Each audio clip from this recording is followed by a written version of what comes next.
Good afternoon, everyone.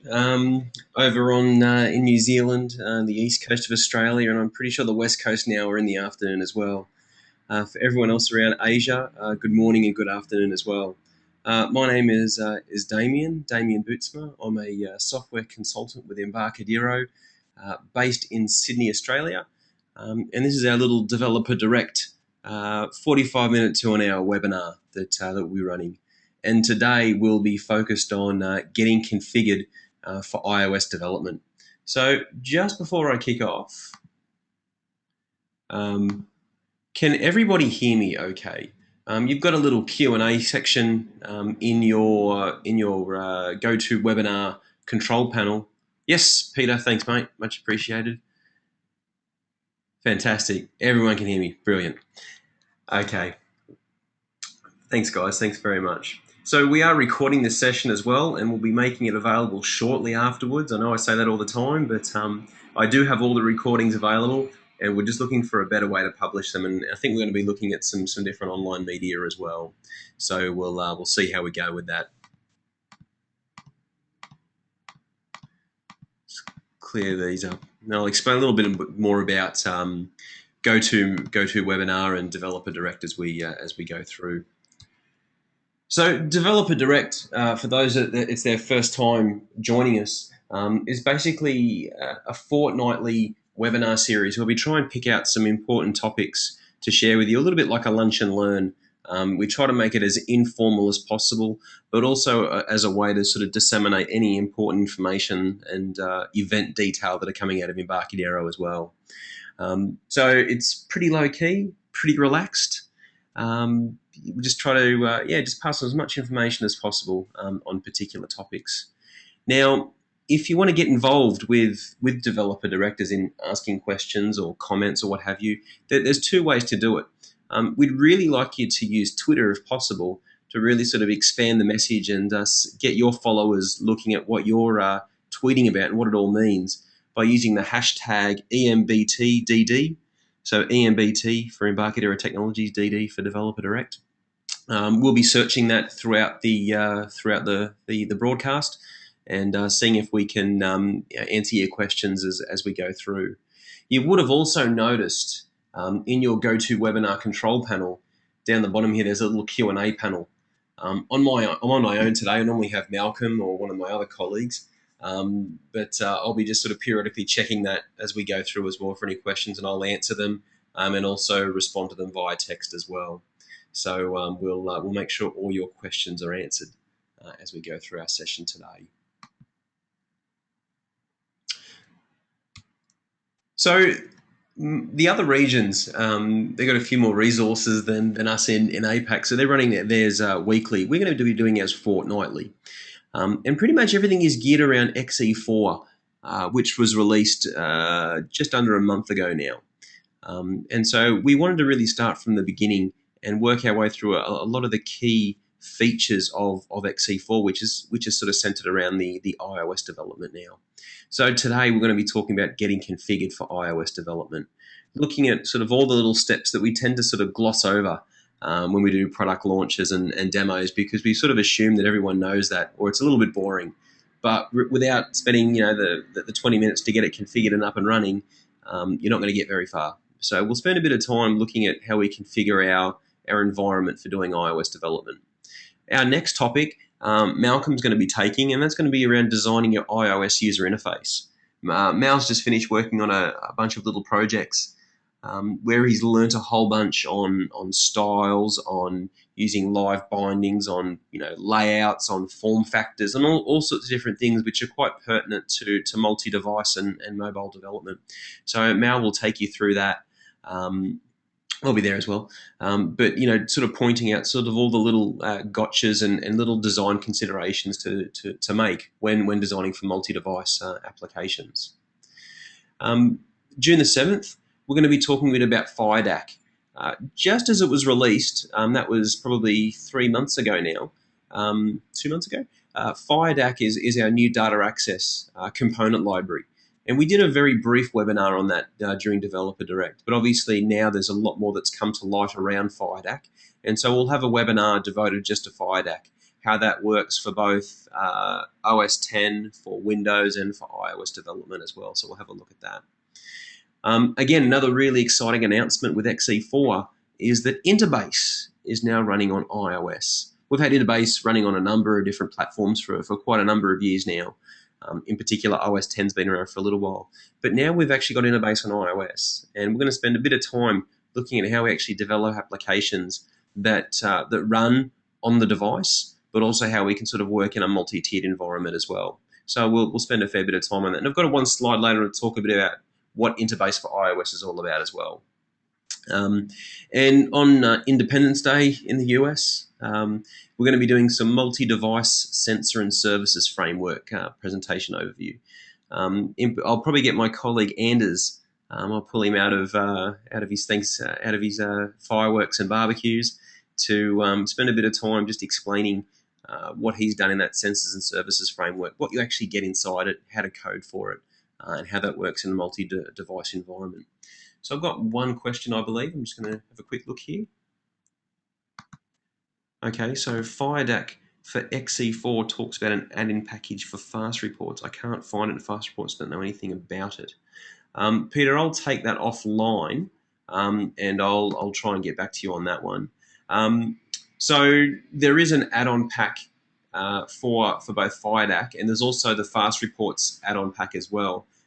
The fast report stuff is you just need to go and download that from the EDN, from the developer network, and that'll give you FireMonkey and FireDAC support if you want it for FireMonkey. Otherwise, the VCL stuff comes with XE4, and I will find out about the connectivity between FireDAC and with fast reports for you. We'll talk a bit about licensing towards the end. Around how you actually get iOS development as well, what it contains and what you've got. And when do we expect Android support? Excellent question. We're working flat out at the moment on getting Android support. We're planning it before the end of the year. So iOS was our first cab off the rank. And again, when we made this decision, iOS was worldwide head and shoulders above everybody else as far as the mobile vendor of choice, and the sort of business platform of choice. But over the last 12 months, Android has certainly come up to parity and on level terms with iOS as far as device sales and things like that. So we are planning on having Android by the end of the year. All the hard work has basically been done on the iOS side of things. iOS was quite a challenge because we had to really integrate tightly with Apple. And really conform to Apple's standards and how shall I put it? Tight control over the development environment, shall we say, whereas Android is going to be a lot more flexible for us. So we should see us having the ability to roll that out a lot quicker. So the plan is to have it before the end of the year. And yes, the plan is to have FireDAC work on Android also. The whole idea of our data connectivity platform is to support those multi-device platforms that we're going to be supporting. So we will have a plan around that.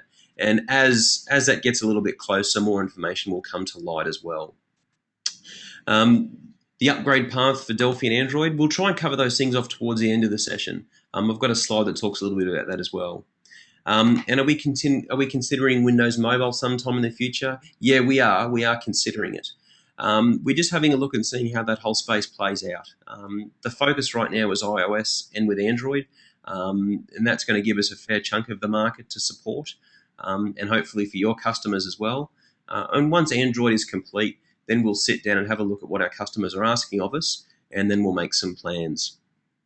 Are the webinars available offline? Yes, we will make these available offline, absolutely.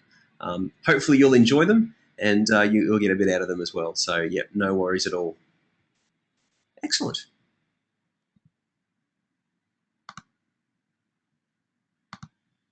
Right. So let's carry on. So our agenda. So obviously a bit of a welcome we've already done, talk about some news that's coming up as well, and then we'll really get into the meat of the prezzo, which is getting configured for iOS development. As part of that, we'll sort of round it out with a simplistic demo to sort of show how it all finally hangs together. And really this sort of serves as our baseline for sort of future webinars. With everything in place after today, then you'll be able to follow it a lot more easily. All the different sort of webinars we'll be covering off in relation to iOS development. We'll wrap up with with how you actually get the iOS support as well. We'll cover that off, and obviously I'll be still around for a bit more Q&A at the end. Otherwise, you can email me directly as well at damien.boots@embarcadero.com, and I'll also have some other resources and links for you as well. So just another question, I think. Are there any white papers or examples of how to print from iOS? I'm not sure about that one, Peter. I will check that for you as well. I'll point you to what we've currently got so far with that. And my audio is intimately cutting out. Apologies. It may be my internet connection. Hopefully that'll improve as we go through. This is we're running it over VoIP, so I do apologise. I might just turn my volume up a little bit as well. I'm running over the wireless, but I'm not downloading anything, so it should be okay. Code samples? Yes, absolutely. We'll make code samples available when and if you need them to. No worries at all. Right. So obviously the big news right now is that RAD Studio, Delphi, and C++ Builder XE4 are now officially released. So this all happened pretty much right at the very end of April. So we're sort of 2.5 weeks into to its life, which is very exciting. The XE4 trials are available for download as well. We've got our traditional download trial where you basically download the sort of the installation piece. And during the installation, it'll download the rest of the IDE it needs to be able to complete the installation. But what we've also done is we've got something what we call an instant trial now as well. Okay, where essentially you stream down a pre-configured version of XE4. So if you're new to Delphi or you're new to XE4, new to mobile development, and you're not quite sure about the environment or how to get it installed, then the instant trial is a really good way to go. Because Delphi will just start up and you'll be able to start working with it. Obviously, if you've got things like third-party libraries and so forth you want to test, you probably want to use the download install trial. But if you just want to run XE4 up and just have a bit of a look at the mobile support in there without anything else for the time being, then the instant trial could be a really good way of doing that. You can read more about it here at edn.embarcadero.com/article/43067. So I'll just leave that up there for a minute. But that's certainly a really good way of having a look at that. Marco Cantu as well has also put together the Delphi language for mobile development white paper as well. And that explains some of the considerations that you'll need when you're doing multi-device development. So that's definitely worth having a look at as well. And one of the other ones I haven't added to this particular list as well, which has just been released, is the XE4 Reviewer's Guide. The XE4 Reviewer's Guide is available from the EDN website, so edn.embarcadero.com. And again, for new users or users that haven't used Delphi in a little while, it's definitely worth having a bit of a look at that. And that will step you through a tutorial on how to get up and running with XE4, points out all the major features, and really at the end of that, you'll have a good firm grounding in the IDE and how it works. So, definitely worth having a bit of a look at both of those white papers. So the Delphi language for mobile development white paper, as well as Marco Cantu's, the Delphi Reviewer's Guide as well. Apologies, it's Friday afternoon. I've got another question here. Let's have a quick look. Okay, lost the sound.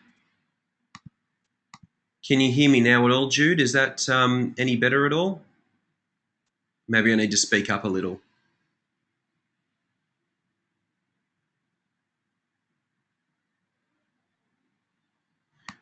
We'll continue on and see how we go. Yep. Okay. My voice isn't that important.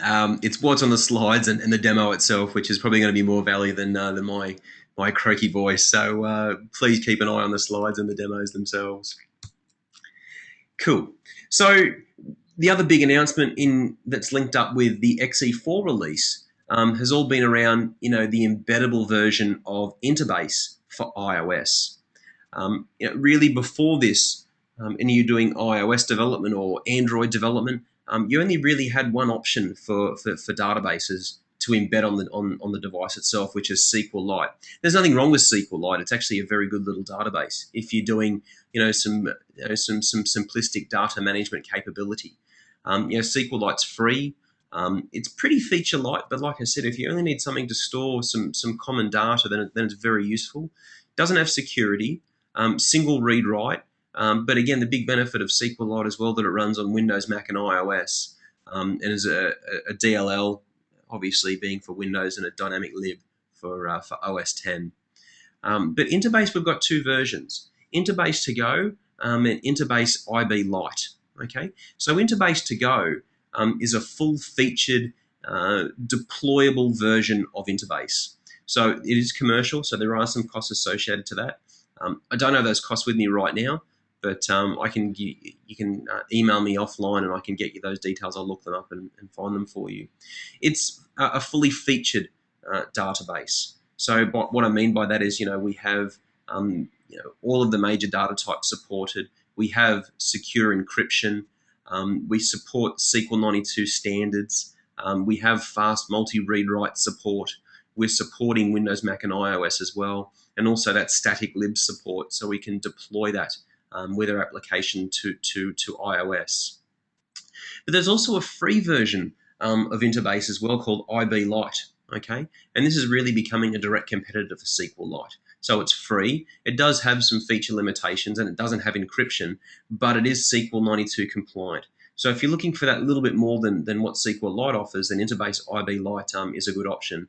The fact that it's fast multi-read-write, it's only for iOS, and because of that you get a static lib. But the really cool way that you can work with Interbase is you can actually do all your development, for example, on Windows. With XE4, you get your developer license for Interbase.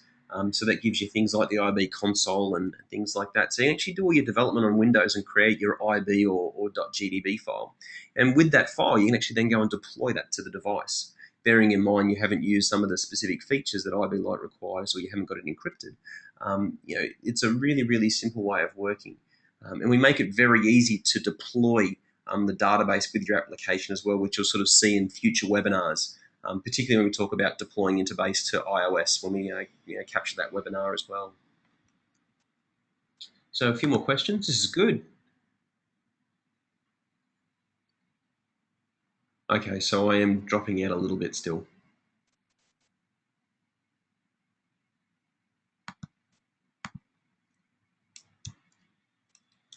So if you are interested in sort of hearing what we're doing, I actually just received an invitation for another online event that we're hosting out of our US office as well.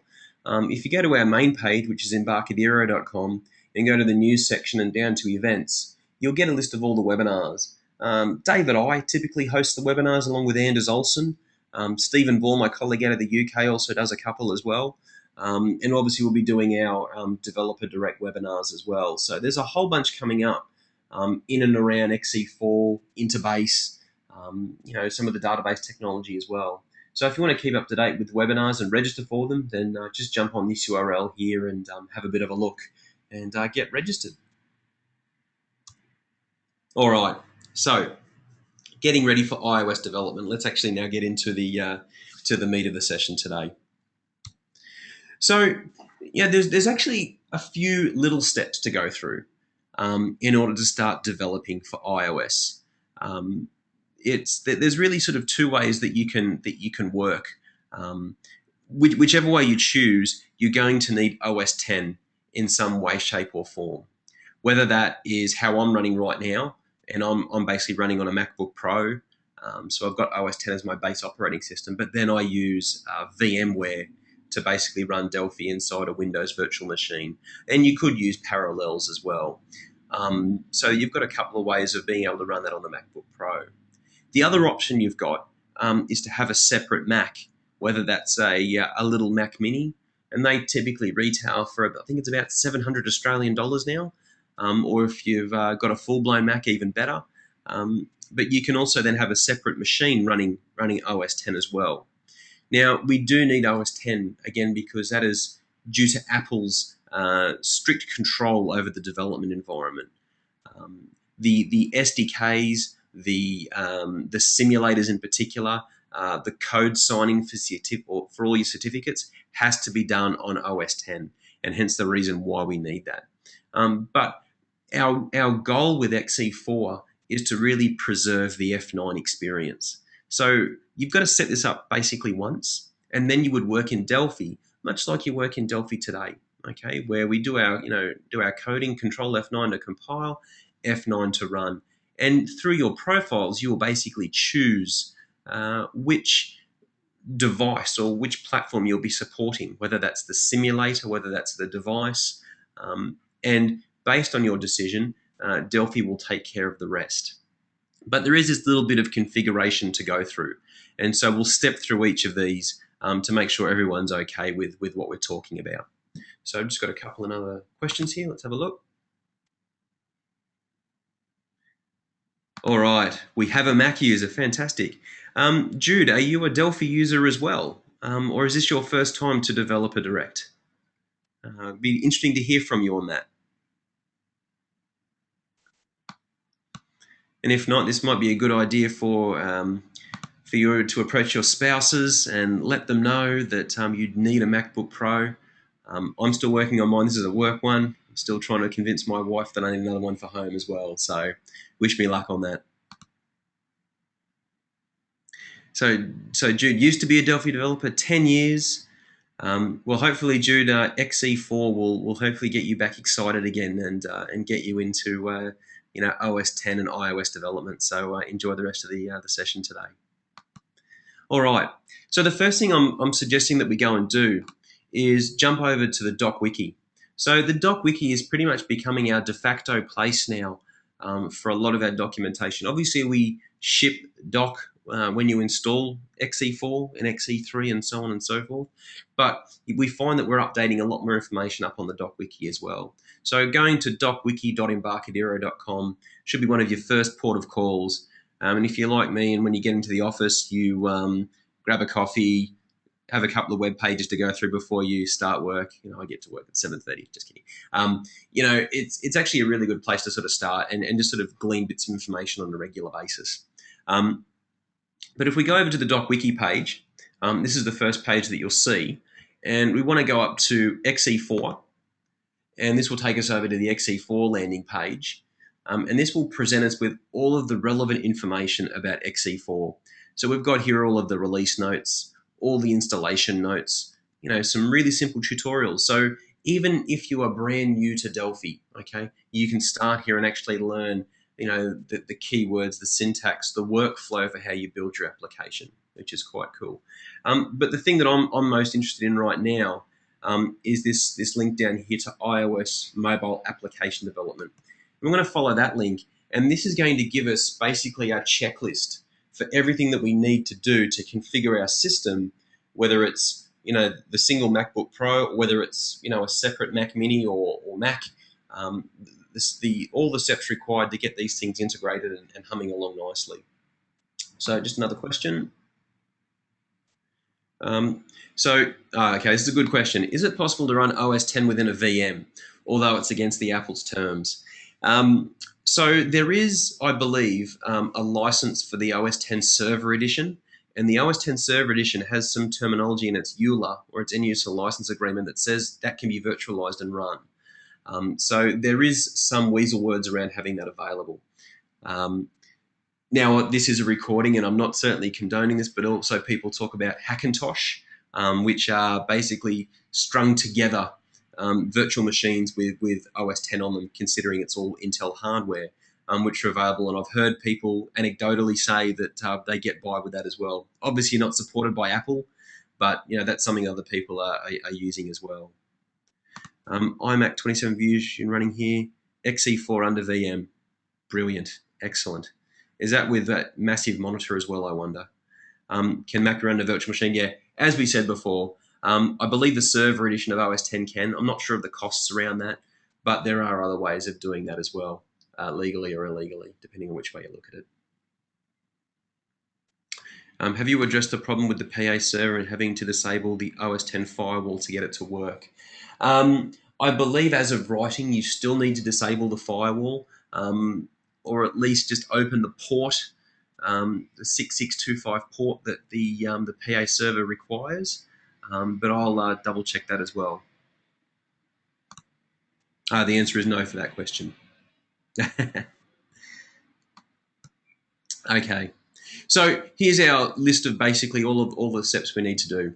So our hardware requirements here, we talk about a Mac running OS 10 and our iOS device. We'll get to the iOS device at the end. You know, you don't necessarily need the iOS device to actually start doing development, okay? Because when we start talking about iOS devices, we actually start talking about being part of the Apple developer program, which costs money to be involved in. You can still deploy and test your application on a simulator without having to pay Apple sort of any royalties for that privilege. It's when you start deploying to the device, and we'll talk about that as well, is when you start needing to pay for that. So the first thing we need is Xcode. Okay, we'll start with the OS 10 world. So you need Xcode. So Xcode is available from one of two places. If you're already part of, you can register onto the Apple Developer Network. That's free of charge. So if I just jump back to, into Safari, here, for example, this is me just being part of the Apple Developer Network. As part of that, I can go into the download section, and within there, I can go and download the latest version of Xcode, and that latest version of Xcode will ship with all of the SDKs and the simulator required to do development. Okay, so that's step number one. If you're running something like Snow Leopard or Lion, I believe, Xcode is installed or as part of your installation, but it doesn't have the SDKs. You can't download the SDKs separately. They're bundled with Xcode. So you're probably better off just downloading the latest version of Xcode and installing that over the top. So you can grab that here from the iOS Dev Center, which is just developer.apple.com, and log in with your developer details. Alternatively as well, you can jump onto the App Store on your OS 10 box and download Xcode from here as well. Okay, so you can do that without an issue. Xcode is free, so you don't need to worry about that. But it's anywhere between 4 to 6 gigabytes in size, depending on what SDKs you require. Okay, so that's sort of the first thing that you need to download and install. Apple actually make the installation process pretty painless, so we don't need to worry too much about configuration or anything like that. Xcode will get installed and will be sitting just sort of as part of your environment down here. Okay, so we're just having a look at the organizer here, which we'll cover off in a minute. So first step is to get Xcode installed and configured with the right SDKs and getting up to date on Xcode as well. So you probably want one of the later versions, which is 4.6 point something. So definitely go and grab one of those versions of Xcode. Okay, so we've gone and got Xcode. So the other thing we need to do with Xcode is we need the command line tools. Okay, the Xcode command line tools. The main reason why we need those Xcode command line tools is because they are used to perform the digital signing of your application before it gets deployed to a device. So if you are only going on the simulator, you don't necessarily need to do this step right now, okay? But if you are going to the device, then yes, you are going to need that. So basically all we have to go over here is go into Safari. No, we don't. We go into Xcode, sorry. So choose Xcode, down into Preferences. Into Preferences, you'll have Downloads, and you should see in here a list of available downloads, including the latest versions of the SDKs and simulators and so forth. And one of those will be the command line tools. So just choose the option to install that, and that will install the command line tools and make those part of Xcode. Okay. Again, you don't need to run any of this stuff manually with Delphi. Delphi will use all these things under the hood for you. Again, really trying to preserve that F9 experience. It's just the things we need to comply with Apple's development regulations. So just bear that in mind as you go through these steps. So install Xcode, install the SDKs, install the command line tools. Okay, so that's really our first set of steps that need to be completed on the OS 10 side. So just another couple of questions. Is there any way to disable the troubleshooting wizard that appears when the deploy fails? It might have failed due to a simple omission to start the PA server. It's great for a while, then is no longer necessary. I believe it is, Peter. Have a look in the options menu in Delphi. and have a look there. That should be enough to stop that.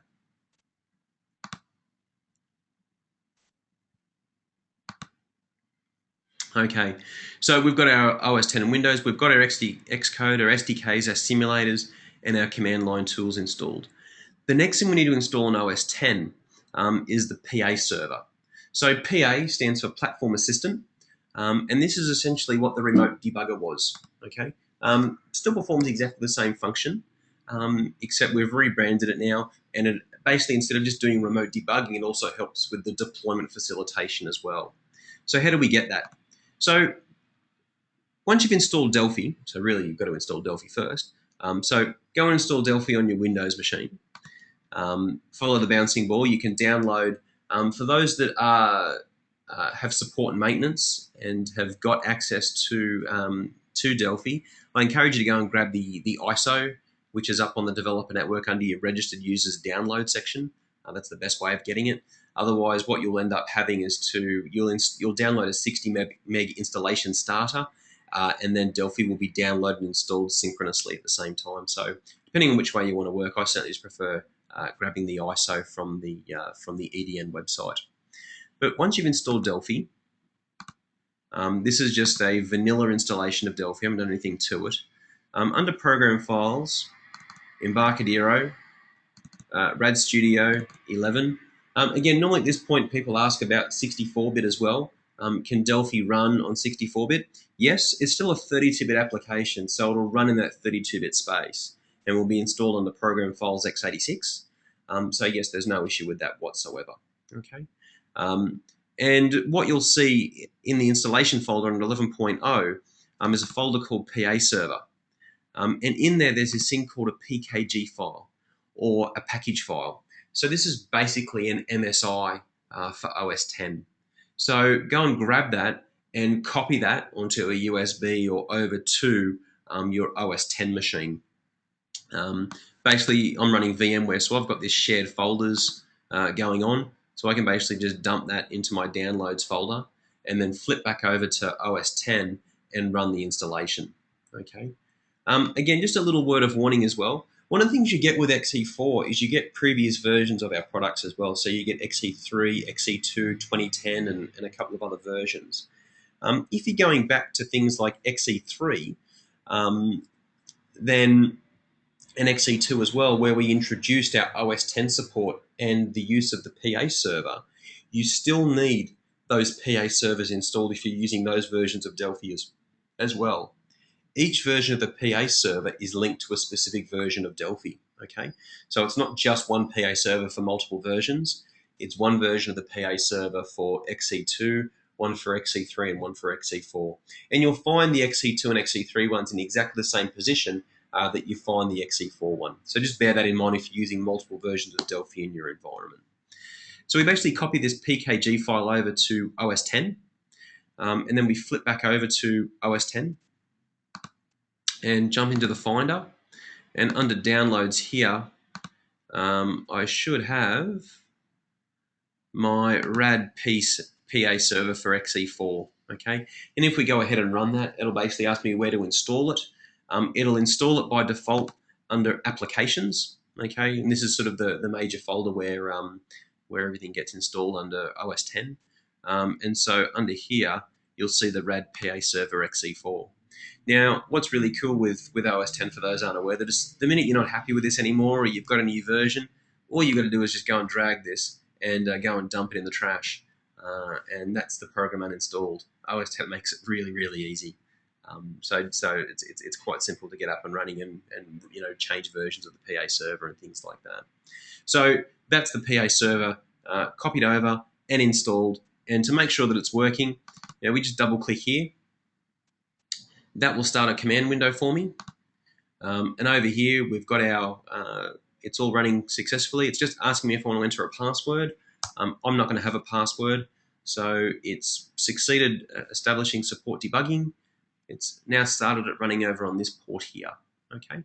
So we'll leave that running because we'll need that later on when we start accessing our other steps. So we've got Xcode, we've got the SDKs, the simulators, the command line tools, and the PA server.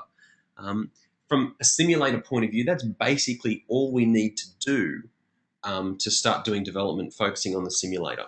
Okay, but if you want to go a little step further and actually start deploying to the device, then there's one additional step that you need, and that additional step is registering and joining the Apple Developer Program. Okay, so if I just flip back over to Safari for a moment. Okay, there's a tutorial here around once you've got access to the developer program. So if you want to join the developer program, I believe that the base cost is $100 per annum, and that gives you the ability of being able to build and deploy your applications to ad hoc devices into the App Store. There is also what they call the enterprise program, which gives you the ability of being able to deploy to devices within your infrastructure, within your environment, as opposed to via the App Store. You get that option. That's about $300 per year. So once you've gone and joined that program, you'll create for yourself, or if you're in the enterprise program, your enterprise admin will create it for you. You'll create one of these development certificates. Okay? And basically all we've got to do is add that certificate to Xcode. So all we basically do is we go off and refresh our account. So if I go back into Xcode for the moment, and I'm in this thing called the organizer, okay, under here we basically go down to our devices. Let me just have a quick look at that. So we go into devices in the library section, select our provisioning profiles, and then click our refresh button. Enter our username and password, and that will generate for us. So just under here with our devices, you'll have a list of all the devices that we require. We can go off and add it to the portal and link up our certificate to that. So that will make us sort of aware of what's needed. We then need to create what we call a provisioning profile, okay, where we can import a provisioning profile based on our certificate. And that links us up to our devices themselves, okay? So here I've got one here, which is my valid profile for testing applications. And then finally, all I need to do is plug my device in, and then it will show up in here. So here's my phone iDemo. In here, there'll be an option. Let me check if it's on my Mac for a minute. You'll see a button here normally called Enable Developer Mode. My iPad, I haven't got that connected at the moment. But the very first time, it'll ask you to sort of put it into developer mode. And that will basically enable you to deploy to it or make the certificates ready for it. So it'll basically code sign it and deploy it to the device for you. So there's 3 additional steps that you need to perform to get that configured. But once you're up and running, we just simply have it plugged in via the sync cable, and we're ready to start deploying applications to it. Okay, can I still buy 1 copy of XE4, install on a Mac and on Windows? Okay, another really, really good question. Okay, so to clarify as well, Delphi itself is still a Windows-based IDE. Okay, so you would still do all your development on Windows, and then you would simply choose to deploy it over to OS 10. So the IDE itself doesn't run on Mac. But if the question is asking, you've got a Mac, and on that Mac you've got a Windows VM, and in that VM you want to install Delphi and have it running there as well as on another machine, yes, you can. In our end-user license agreement, we talk about Delphi being installed on a reasonable number of machines. And we certainly recognise that developers, that we all have got a couple of machines that we work on. So yes, that's quite possible. And if you're trying to do that and you've got a problem, then drop me an email and we'll get that sorted out for you. No problems at all. Okay. Okay, so sorry about this. This is when dropping out is a bad thing. Was that enterprise development for $300 or $3,000 per annum? It's $300 per annum. Okay. I believe, yeah. So if you go over to the Apple website as well, it'll give you a link to it, but I'm pretty sure it was just $300. What is this organizer? So the organizer is part of Xcode. Okay, so we simply just fire that up from Xcode. So under where are we? Under the window menu, into organizer, and that will bring that up for me. So this is kind of like project options in Delphi, but the organizers for Xcode. Good question. So yeah, so just a part of Xcode. Really good questions, guys. Excellent, excellent, excellent. All right. So that's the OS 10 side taken care of. Back over on in Windows land, we've got Delphi installed, but we still need to do some minor tweaks with Delphi as well. Okay, so let's just start Delphi up. So, okay, and again, you hear me purposely saying Delphi and not Rad Studio. Again, for this particular release, we don't yet have the C++ language for iOS. That is still coming, and again, we have plans for that to release it by the end of the year. That's certainly our intention. So please bear with us as we get that organised. But currently for iOS development, we're running with Delphi right now. But very, very soon we'll have our C++ support. And C++ will also make its way onto the Android platform as well. Okay, so absolutely. So again, straight away when I start with XE4, I'll have those sorts of links off to the doc wiki, and we'll revisit the doc wiki a little bit later, but some of those other tutorials that are available. But I wanted to first just jump in and figure out what we need to do to actually have Delphi talk with our OS 10, whether that's the same machine or a remote machine. There's two steps we've got to do. If we jump into our Tools menu and into Options, we need to configure both the SDKs and we also need to configure a connection.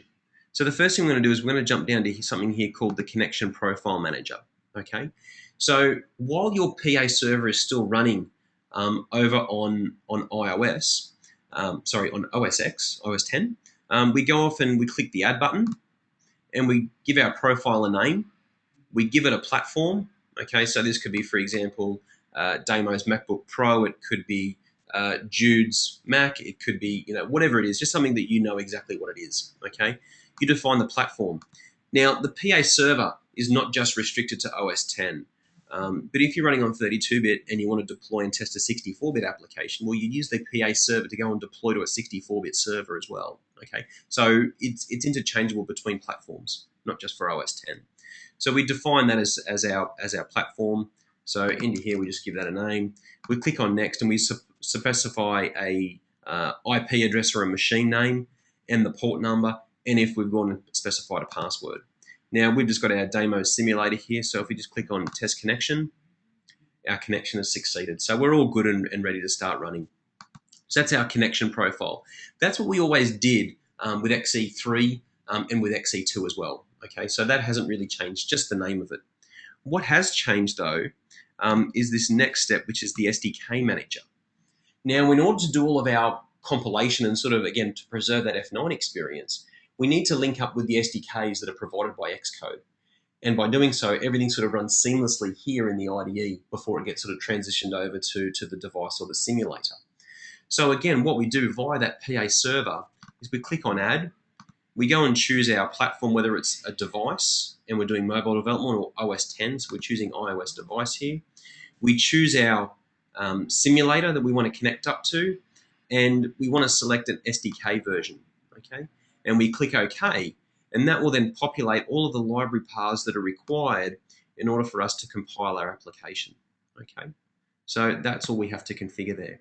Again, these are things that we only have to do once, and the IDE will handle for us under the hood. So we don't really have to touch these things ever again, unless, of course, there's a new SDK out or we reinstall our PA server on a new machine. We shouldn't have to be coming in and tinkering with these too much at all. These are sorts of one-off configurations. And really now with that in mind, we're actually on our way to start building our first little application and start doing our testing as well. So I think we've got a couple more questions. Can you use the target computer name or just the IP address? Haven't managed to get XE3 to work with the computer name. Computer name should work, although I typically just specify the IP address. But on my XE3 instance, I had a really convoluted name for my MacBook. Let me just bring it up and remember what it was. Yeah, Damien-Bootsmas-MacBook-Pro. Absolutely ridiculous. What you'll also need is you probably need to put .local at the end of it. So just add that as well. So my machine name .local, and that should sort you out. Just check that, Scott, and see if that helps. All right. So now that our configuration's done, let's actually start building some. Oh, another question. Hang on. I have my MacBook name set up and it works from the VM on Mac and the relative PC network. Fantastic. So it does work. Beautiful. So let's go to a file menu, file and into new. Again, you'll see here this new FireMonkey mobile application for Delphi. So let's go and grab that.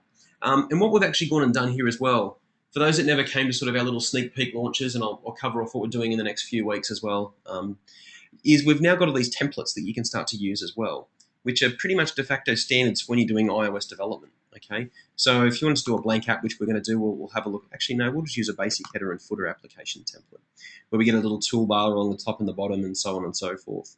There's an advanced template with some navigation with a tab control, master detailed templates, and so on and so forth. So we've gone to a lot of lengths to make sure that we have a really nice experience for you for getting sort of a standard iOS application look and feel.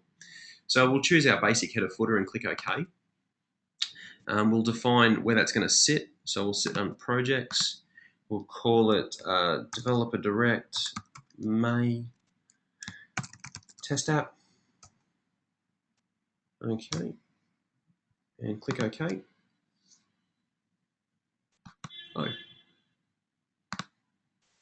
Or we'll just go file new mobile application and we'll figure out why I did that afterwards. Okay, so here I've got my my simulator up and running.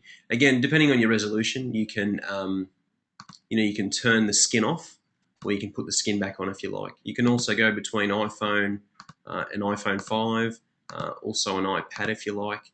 iPad Mini's coming later on, but you've also got the custom device here where you can actually specify it also. So you've got a couple of options. You can rotate it and test the application as you change the positioning from portrait to landscape of your device as well. And we're completely upside down, so let's go back to there. So we've got our user interface. Now over here we've got our target platforms. So firstly what we'll do is we'll target the iOS simulator. And you'll notice here as well we can choose whether it's iPad, iPhone, or iPhone 5 as well. So bold indicating what we're currently doing. So we're going to do iPhone. So let's go and add a few little things here. So let's go and add a T combo box. I like the T combo box because it uses some of the native controls, which is really quite cool. So what we might do is we might just align that to AL top. Again, this alignment stuff is really useful. What we'll do is we'll define some padding around that as well. So we'll make the top of that, say, 20. Actually, no, we want margin, not padding. Make that 0. So let's make 20 at the top. Let's bring that in 10 and 10 there. Neaten it up a little bit. So what that means is if I go and rotate this device now, it will scale nicely as we go through. So it's quite a cool little way of working. We'll go into the items editor here and we'll add some items so we can see those in here. Let's make that item, let's just change this text property here. Where are we? Down to text. Let's make that Rad Studio XE4. Let's make this one here Delphi XE4. And let's make this one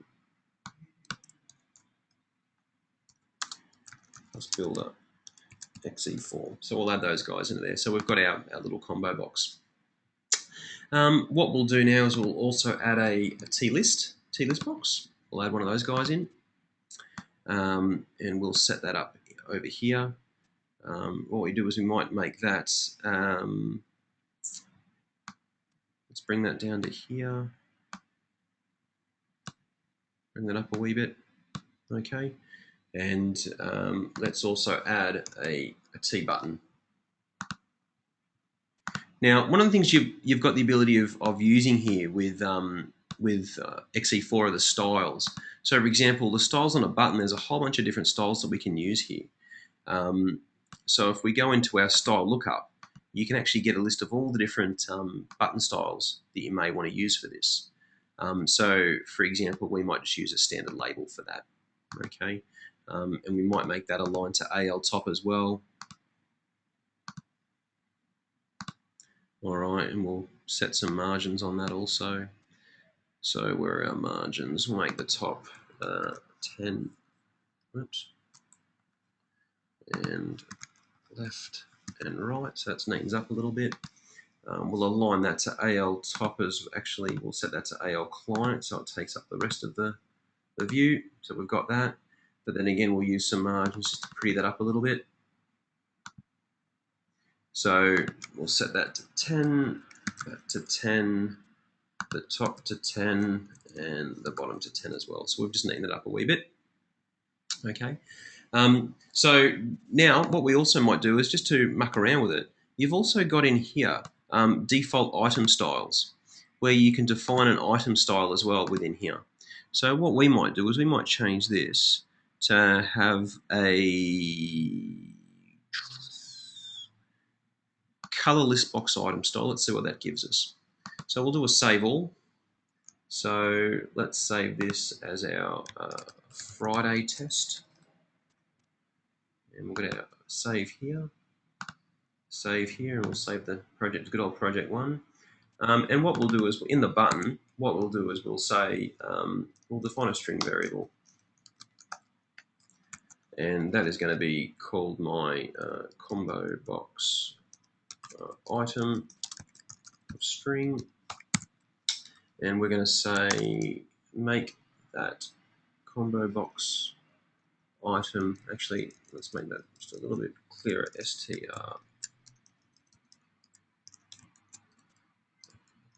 combo box item. All right, and we'll assign that to, so combo box 1 dot selected dot text. So we'll just grab that out, and then what we'll do is we'll say list box 1 dot items dot add, and we'll say our combo box item.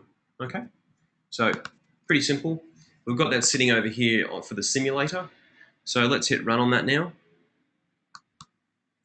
Again, this is this whole idea of preserving that F9 experience. So by hitting F9, that's going to take care of all the deployment for me and push that out to the simulator running on OS 10. So down the bottom here, you'll see that now the simulator is kicking off. The PA server is just bouncing up and then let me know that's working. So here we are in the simulator now. So if we click on our combo box, you'll see here it brings up a native item picker, which is pretty cool. So we'll choose done and we'll click on button 1 to add it into here, and you'll see it brings up a nice little color here, and we've got details and so on and so forth, which is kind of cool. And you can also dictate and determine the color of your list box style and things like that. So that's it running over here on the simulator, which is kind of cool. We can close that down. That stops everything over here. But what's also really nice is I can define breakpoints as well. So if we chuck a breakpoint here, so we've got our breakpoint on there now, and we hit debug.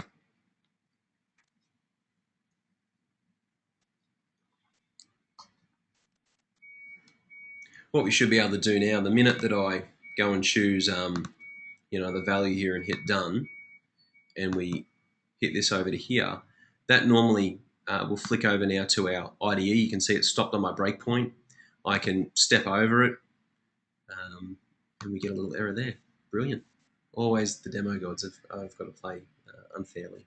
But you can see there it did stop on the breakpoint. We can step through and actually have a look at the code. And you can do exactly the same thing deploying to the device as well. So let's deploy it to the device. So I'm now going to choose debug. Now what we're going to do for this is, I wonder if this is going to work. I'm now going to just sort of run it over on my device. And I was hoping I could access my my webcam so you can actually see it. So if I go up to, where's FaceTime?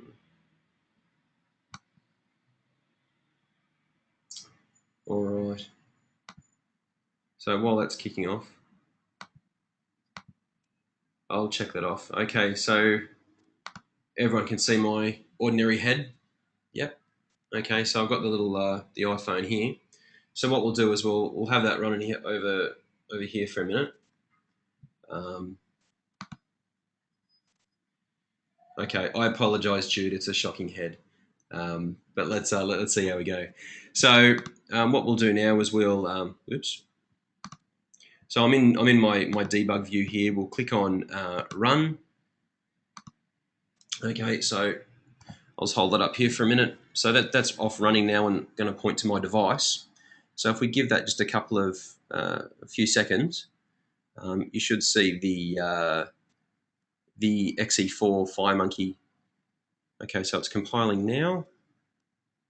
And this is where the command line tools piece comes in. This is where basically we do all the code signing and run through.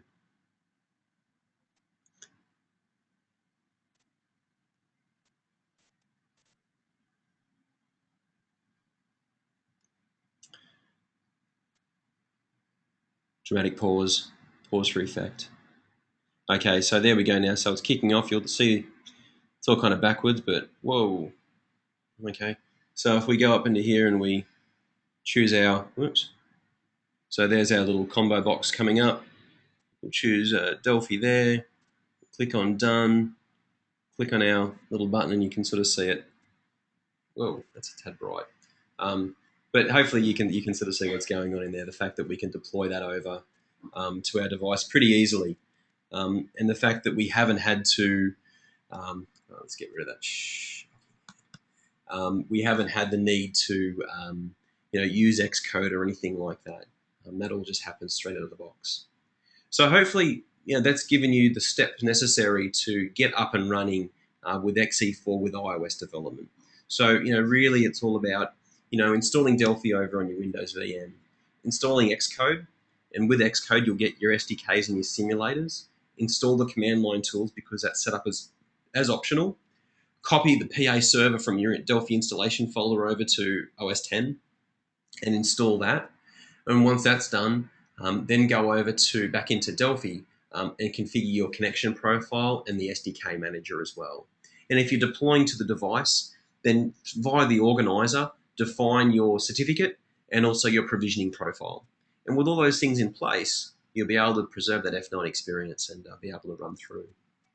So I just wanted to wrap up our session today just with a few little sort of final bits of housekeeping. The first thing is, how do we get this iOS functionality?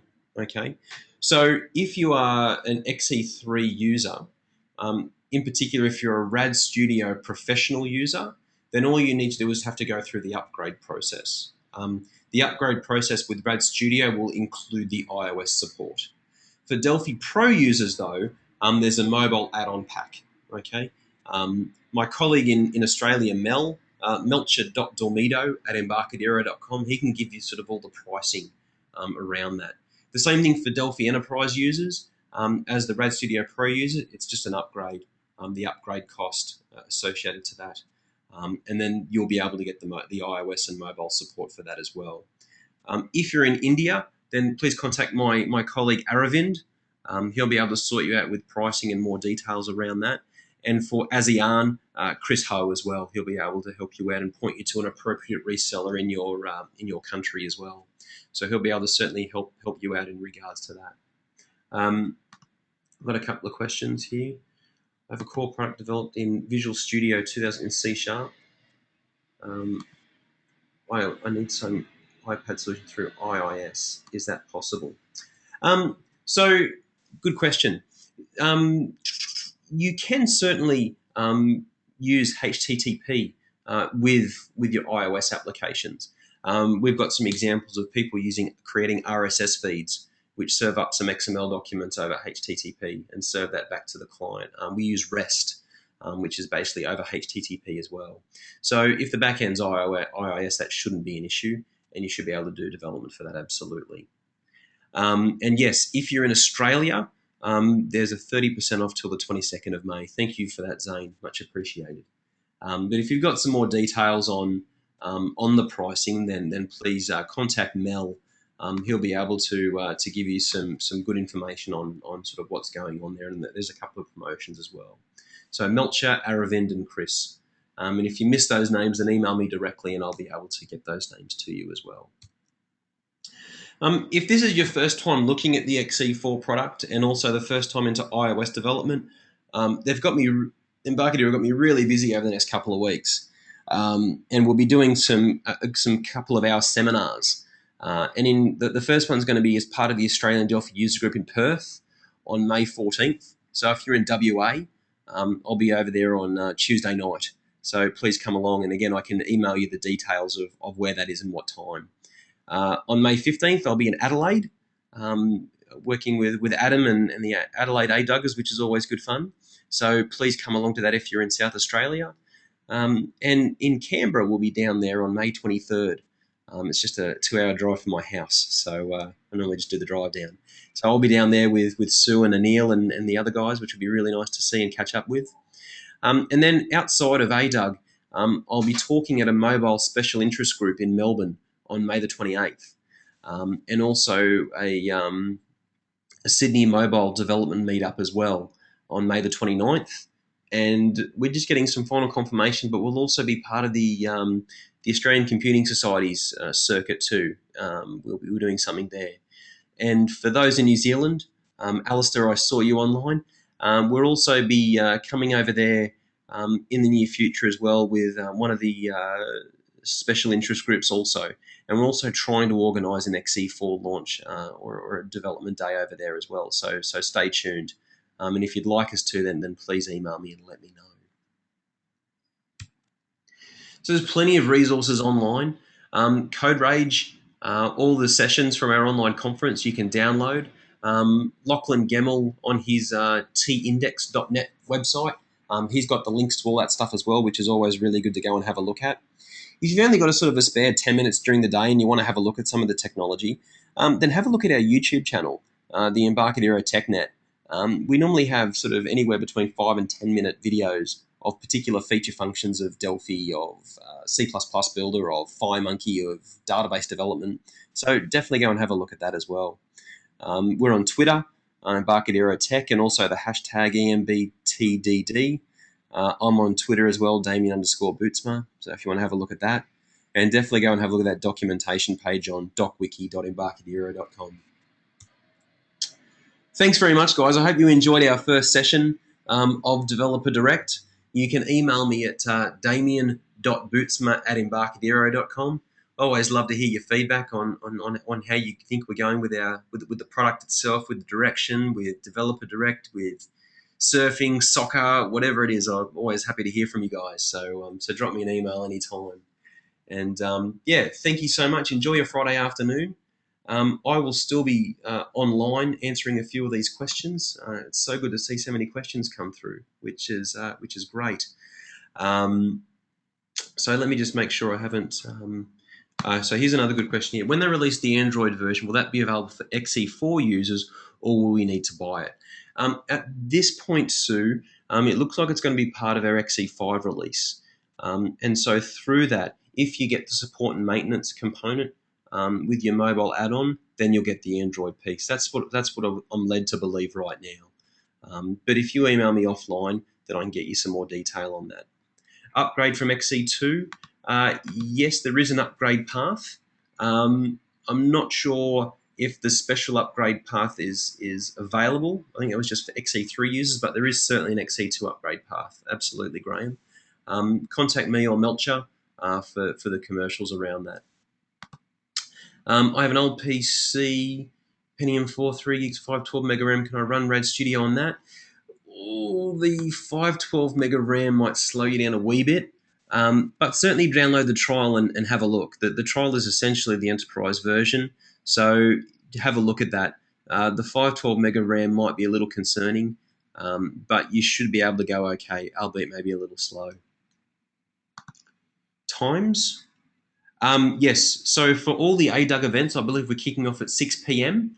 And the venues, it's at the Perth one's at a new venue. The Adelaide one is at the Community Arts Centre, where it's been for the last few years. And the Canberra one is at the university. I don't have the details offhand, but if you email me, Mark, I'll give you all the specifics. Brilliant, Alistair. Great to see you online, mate, and thanks for coming over for the ADUG Symposium. It was really good having you over.